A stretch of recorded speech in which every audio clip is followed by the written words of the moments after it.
So like we do every year, come in and discuss what went on last year, the previous year.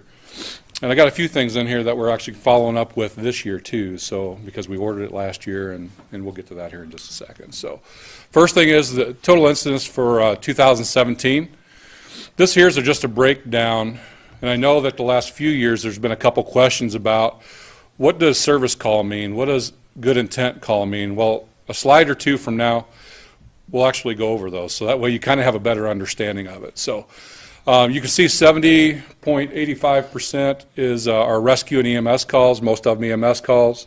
Rescue, of course, includes motor vehicle accidents and so forth. So fires were at 2.85%. So you can kind of see a percentage. The next slide also tells you the examples. So hazardous condition is a gas leak, power line down, ballast overheated, which we've had quite a few of those with some of the things on campus with some of the issues.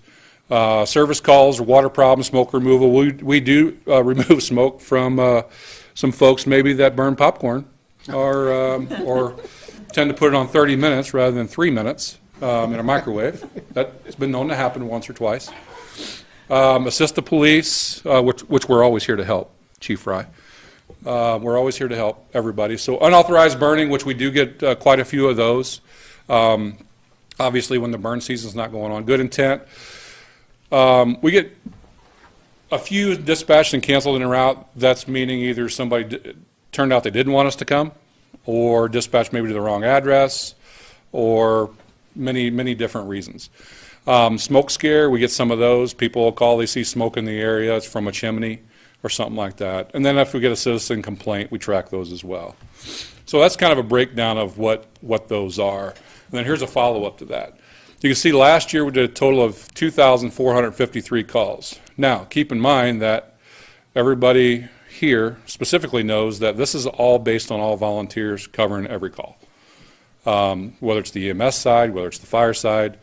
There's only 7 of us on staff during the day, during the week, and then the command staff nights and weekends. So all these are covered by a specific volunteer staff, 100%.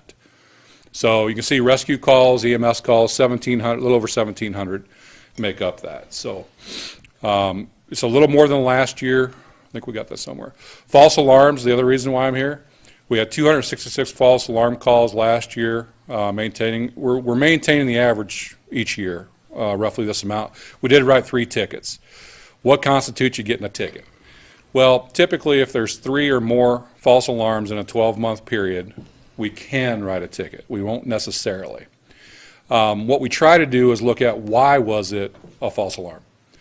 If it's burnt popcorn, did the alarm work properly? Yes. Then we don't count that as a false alarm. It's a false alarm in the reporting, but it's not a false alarm in our eyes as far as counting it as, hey, you got 3 and you get a ticket. What we do is look at those things. Now, if we see something, and it's hard to believe that some people go around and pull fire alarm pull stations and so forth at 2 o'clock in the morning in some of these places around town, those will count towards a ticket because that's malicious in the sense of a false alarm, not the alarm activating as it's designed to do, such as burning something in a microwave or a stove. So we've only issued 3 tickets this year. I think we averaged 4 or 5 last year. So we don't issue a lot of tickets. We try not to. It's more of an education piece rather than just writing a ticket. But it has got people's attention. So because when we do show up, they ask if they're going to get a ticket. So obviously it gets their attention. How many calls a month do we have? On the right, the grayish color is 2017 compared to 2016 in red. You can see we average close to the same every year. Still haven't figured out why we had less than 100 in July in 2016, but just kind of a really odd year. But we track relatively even all year long. By day of the week, kind of the same. It's kind of hard to project, you know, hey, it's going to be a holiday weekend, or it's going to be this or that, it's going to be summer, it's going to be this day of the week, it's going to be busy. It's busy every day. Friday's up a little bit more than everywhere else, but it shows a trend. And we'll do 3 years next year. Day of the week, or time of the day. Now, the one thing I noticed here is it's kind of interesting. From 9 a.m., 9 p.m., it's roughly the highest peaks. So, there's things to look at for trends-wise of what we're doing to plan for things in the future. So, inspections. Now that we've hired a full-time fire inspector, we completed 159 inspections in 2017. He started halfway through the year. 78 of those got correction notices issued, which means that, hey, you need to fix these. They're immediate need. Exit signs, egress lights, depending on where they're at, blocked exits, and so forth. 45 passed with no comment, and 36 passed with a comment. So in other words, you passed it, it's like, hey, you got a light out, fix it, and we'll move on rather than go visit again. So, so we'll see more of this. Our program will actually track all this for us, so it'll be interesting once we get a good year's worth of data to look at. Events. We go to a lot of events. We do over 100 to 150 events a year. That includes fire drills, event standbys, games, fire prevention, ambulance standbys, command standbys at football games, public relations, education, new bill safety fair, all kinds of things. We started about 3 years ago escorting the any high school team, and we'll do it for the university as well, but any high school team that goes to state, we will escort them to the city limits with at least the ladder, the Bear ambulance, my truck, the PD, and we'll escort them to the city limits. If, in fact, one person, like the wrestling, for example, if one of them wins state, we will go meet them at 5 o'clock in the morning to bring them back home, or 2 o'clock, whatever time they get back. So we will escort them back to the school. But you got to win. That's the key. I mean, that's the key. And I tell them before they leave, you got to, whether it's the basketball team that went to state, same thing. You got to win. So you got to be on the positive side to get the escort back home. So, but I tell you what, the community comes out. We actually had a Vista, Tom Hader, actually joined the procession this last time. The basketball group that went. So and he called me before, asked if he could participate with his Vista truck. I said absolutely, the more the merrier. So he actually showed up this last time and kind of moseyed on down and out to the city limit. So it's really a cool thing for the kids.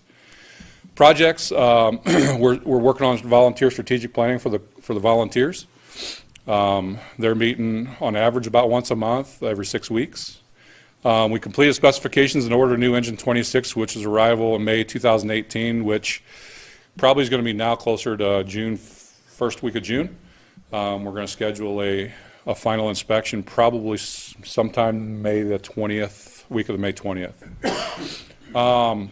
Thanks to everybody here that for our budget and stuff for the engine, the new SCBAs.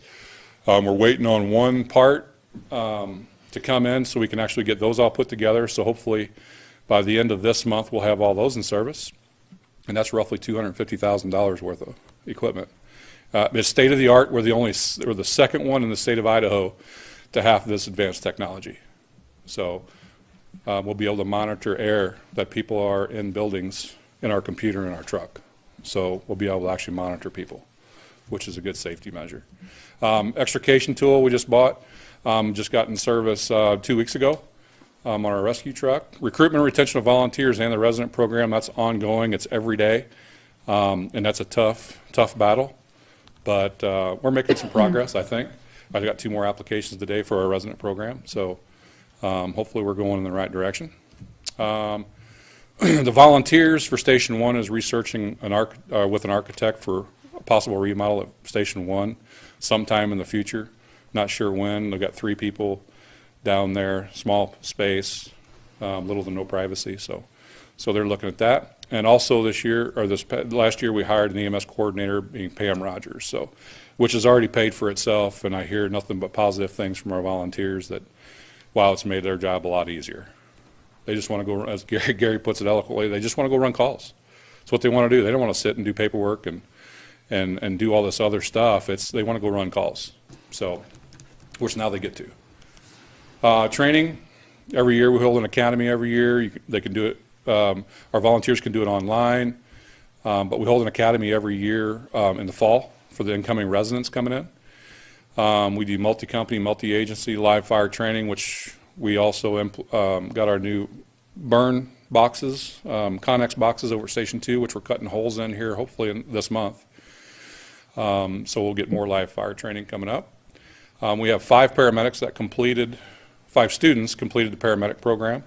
So they've just got to finish their testing, which is this month. So, and we also started a command level training, which two of the volunteers already have it done. They had it done in less than 3 weeks, 4 weeks, which is pretty awesome since it's 50 hours. It's online, so it's been pretty positive. So that's all I got for you. Any questions? I got something for you, Chief. You said our new fire truck will be here sometime in May. Do we have a delivery date for that yet? No, it'll be, we're scheduled possibly to go down the week of May 20th to go do a final inspection.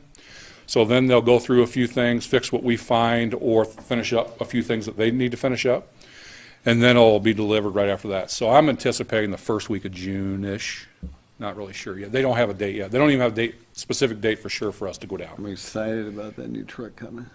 Absolutely. A lot of people are. And the team escorts, I have had, I don't know how many countless folks in our town comment about the team escorts for the various teams going to state. I think that's a big deal for a community like ours, and it gives, it gives those kids some pride, bear pride, and that sort of thing. I think that's a pretty neat thing, and I've heard a lot of positive comments about that, Brian. So Yep.